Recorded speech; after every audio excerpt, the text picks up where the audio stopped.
Sister. Samahani, nataka kuongea naye kidogo. Kama muda unaenda, kuna sehemu na wapi? Samahani kidogo tu.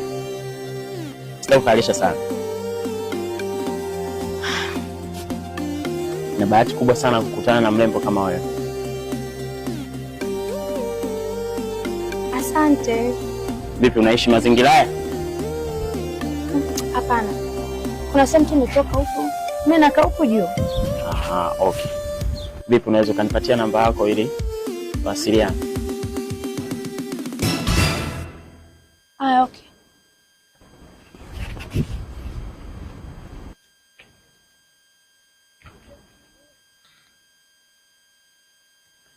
Unaitwa nani?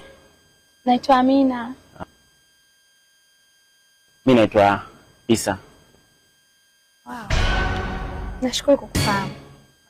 Nakucheki basi. Sawa. Poa.